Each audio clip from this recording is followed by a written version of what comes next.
Vakar Lietuvos krepšinio lygos finalo serijos trečiosiose rungtynėse Kauno Žalgirio krepšininkai sutriuškino pirmą kartą finale žaidusius Utenos Juventus krepšininkus ir taip apgynė Lietuvos čempionų titulą. Nuo pirmosios rungtynių minutės Kauno Žalgirio tikslas buvo aiškus – apginti Lietuvos krepšinio lygos čempionų titulą.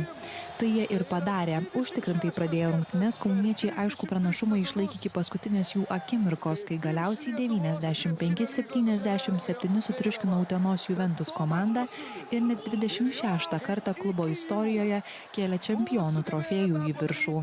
Sveikinimas ir galiam, sveikinimus žaidėjam, tikrai smagu buvo prie tokių žiūrovų žaisti, tiek susirinko. Noriu taip pat pasveikinti ir Uteną su nuostabiu sezonu, tikrai įnešė tų spalvų Lietuvos krepšinio lygai, taip kad didžiausi sveikina jiem ir treneriui Laimonui už gerą darbą. Naudingiausių finalo serijos žaidėjų tapęs Ąžuolas Tubelis pažymėjo, kad šioje finalo serijoje jau pritrūko jėgų, tačiau džiaugiasi įspūdingų sezonų. Labai sunku kažką komentuoti, nes, nežinau, finale nusprendžiau, kad nebegaliu žaisti po 2 kėlinių, nes fizinė kondicija nebuvo pati geriausia. Reziumė, tai manau, neblogai viskas gavosi, nežinau, vietiniai lygoje viską laimėjom išskyrus vienas rungtynės.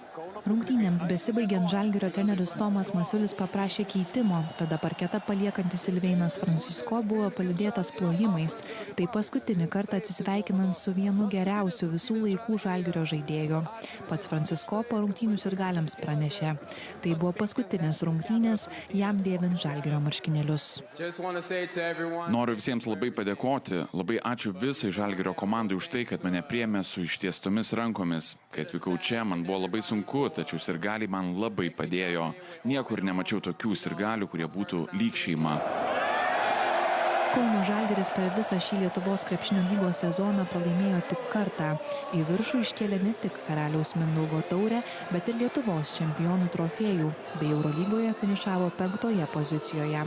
Masiulis sako, kad viso to paslaptis malonus darbas su žaidėjais. Tikrai geri žmonės buvo, ten aišku, tų kalnelių visokių būna, pasitaiko, bet sprendant tos kažkokius nesusipratimus, bet tas malonumas, tai vėlgi pergalės, turbūt pergalės, kad žaidžiam kažkas gaunasi, matai, kad žaidėjai irgi pradeda tikėti, tai tada tas turbūt ir trenerių, kiekvienam treneriui tas malonumas ir yra.